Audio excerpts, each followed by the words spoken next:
Olá, quinto ano, tudo bem? Ainda nós seguindo no conteúdo da arte da convivência, hoje nós vamos ver sobre formas de governo. Que tipo de forma de governo que nós vamos ver hoje? Nós vamos ver então na página 82 que nós temos uma forma de governo bem antiga. E sabe qual que é essa forma de governo? É a monarquia. Vamos ver? A monarquia já existe desde a antiguidade. Então, desde que surgiram as primeiras cidades, esse sistema monárquico, né, que é com reis, já existia. Então, esse modelo é concentrado em uma única pessoa e geralmente é um rei, e ele exerce o poder e transfere depois para os seus descendentes, né? Então, nós vamos ver a partir da leitura que tipo de forma de governo que esses reis fazem, o que eles fazem diferente, qual que é a época, dependendo do lugar, nós vamos analisar então.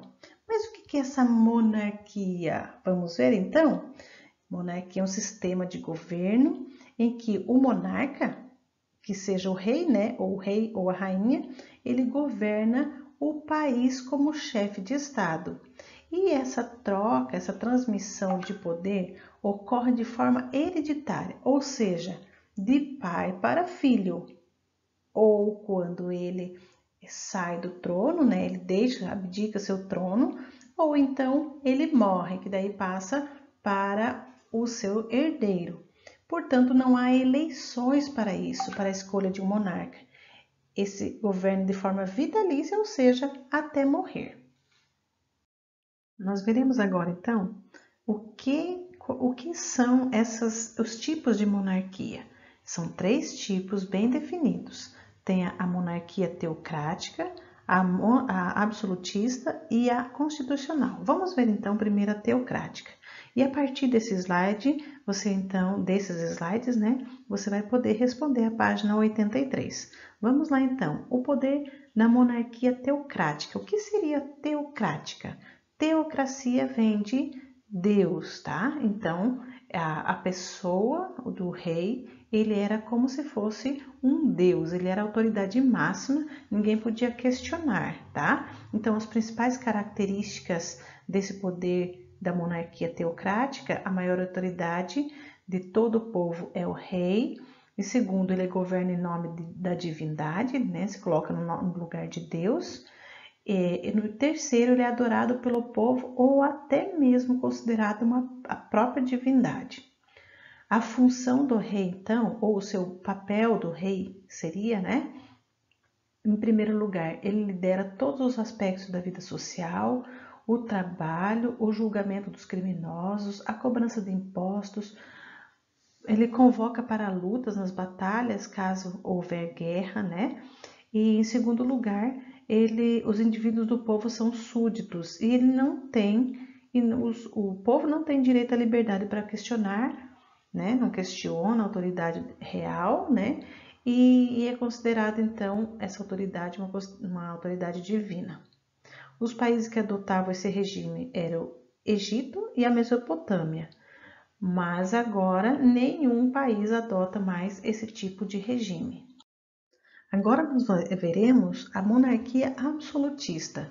Então, a monarquia absolutista aconteceu entre o século XV até o século XIX na Europa.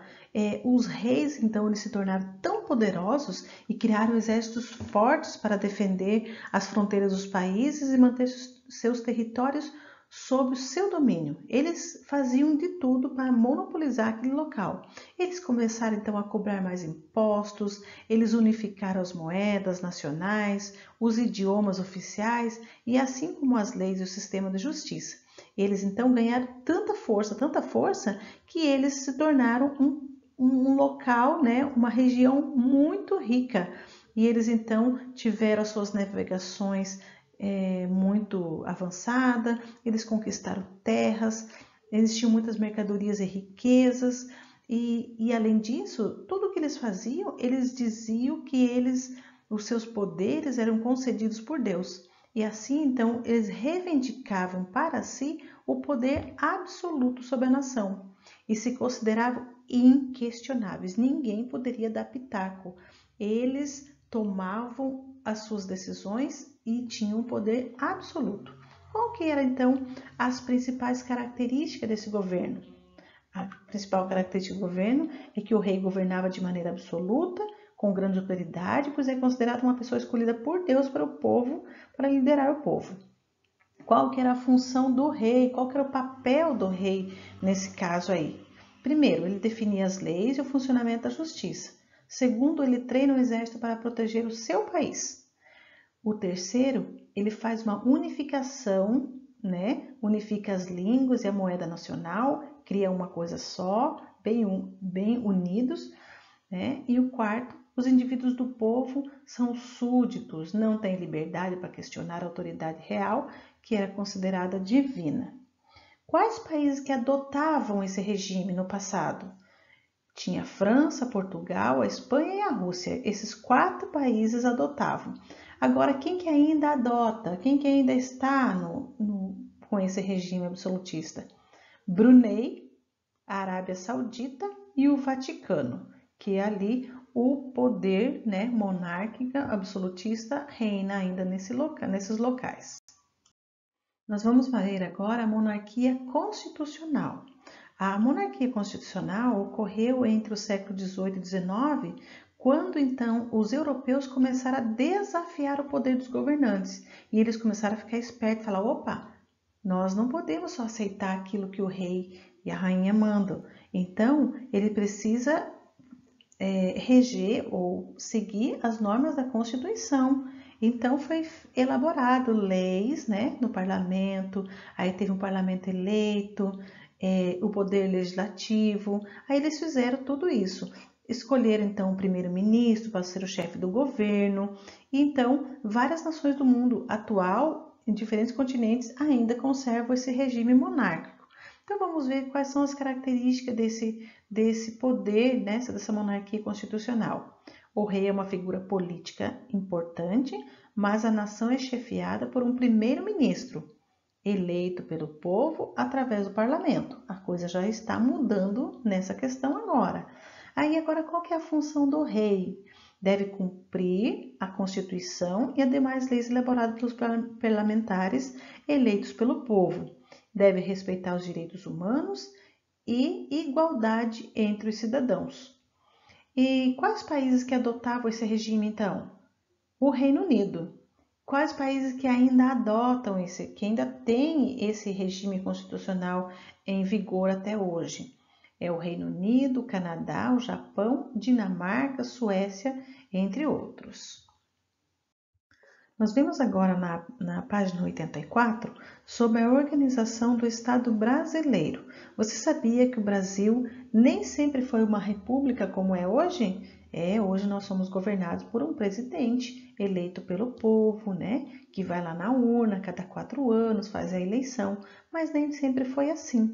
Você sabia que lá em 1500 o Brasil recebeu os primeiros portugueses e tornou-se colônia de Portugal? Isso mesmo, os portugueses então vieram para o Brasil e eles chegaram aqui e eles então tornou-se o Brasil, né, esse local onde eles chamavam de Brasil, tornou-se então uma colônia de Portugal, como se fosse um distrito, ele fosse dependente de Portugal, tá?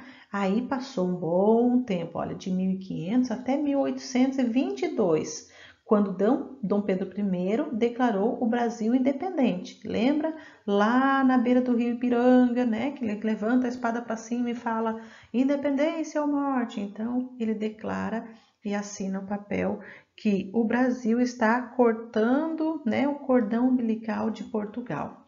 E passou-se um tempo, então, de 1822 até 1889, o período do Brasil Império. Esse período, então, é o período do Brasil Império. O país tornou-se uma monarquia e passou a ser considerado um Estado. Então, agora é que ele também é regido por um rei, porque eles tinham costume, né? Eles, então, agora tornou-se um Estado. Nós vemos, então, que o primeiro reinado foi de Dom Pedro I, foi de 1822 até 1831. O segundo reinado, então, foi o período regencial, 1831 foi até 1840. Com a renúncia de Dom Pedro I, seu filho de 5 anos, pensa, uma criança de 5 anos, tornou-se rei. Instituiu-se então o governo regencial até a maioridade do rei. Como ele era de menor, era ainda uma criança, foi criado então um período regencial para ele que possa até obter a maioridade. Lembra que a gente falou que o poder ali da monarquia era passado de pai para filho. Então, o herdeiro de Dom Pedro era, então, o Dom Pedro I ali, que tá o seu filho, né, de 5 anos, e ele passou, então, a maioridade. E depois, Dom Pedro II, né, já ali, 1840, ele foi até 1889. Conforme a Constituição do Império, elaborada em 1824, o governo foi estabelecido da seguinte maneira. Olha só então, o rei tinha total controle sobre os demais poderes, né? Não havia eleições para alguém se tornar rei, pois ele tinha o cargo vitalício. Lembra que a gente já falou antes, pai passa de pai para filho. A palavra do rei prevalecia como decisão final. Ele era o chefe maior e absoluto, né? Então, teve o poder moderador, depois foi com Conselho de Estados e foi descendo. Poder legislativo, poder executivo, poder judiciário e foi então sendo criadas as ramificações com o passar do tempo. Aí teve Senado, do poder legislativo veio o Senado, a Câmara dos Deputados. Do poder executivo veio presidente de província, que mais tarde tornou-se Conselhos Gerais das províncias, e do Poder Judiciário teve o Supremo Tribunal de Justiça. Então, nós vemos ali uma imagem, né, dos deputados e senadores reunidos em assembleia. Mas quem podia votar então? Quem podia votar para formar todo esse conselho? Os deputados e senadores eram escolhidos pela população. No entanto, na época, nem todos os brasileiros podiam votar ou ser eleitos para um cargo político. Para poder votar em deputados e senadores, o eleitor deveria comprovar uma renda anual de mínima de 200 mil réis. Então, não era qualquer um que poderia votar para escolher, né, os seus representantes lá do Senado. Era só quem tinha dinheiro, então não era qualquer um. E para ser eleito, quem é que poderia ser eleito? Para alguém se candidatar a ser eleito como deputado ou senador, era preciso ter uma renda anual de 400 mil réis. Então, já era o dobro do eleitor, né? Naquele tempo, somente comerciantes bem-sucedidos e grandes proprietários de terra conseguiam ter essas grandes somas de dinheiro. O voto, baseado na renda do eleitor, chama-se voto censitário. Então, a pessoa fica ali sendo questionado e julgado pelo poder aquisitivo que ele tem, né? Só tem voto aquele que tem dinheiro. O que é um Estado, então?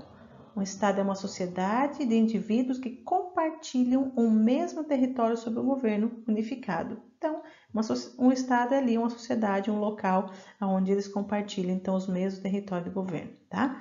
No Trocando Ideias, então, você vai poder fazer. Quais são as principais diferenças e semelhanças entre os poderes executivo, legislativo do Brasil, império, e os poderes políticos existentes em nosso país? Há diferença do tempo antigo com os de hoje? Veja aí. Você concorda com a existência do voto censitário, aquele que precisa ter dinheiro para poder votar? Você concorda com isso?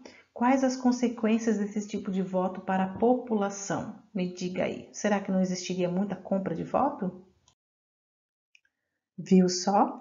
Agora que nós já vimos esse conteúdo, você vai poder fazer as atividades da página 83, da página 85, para que você possa completar e aprender um pouco mais sobre esses tipos de poderes, tá bom? Beijo da prof e até mais!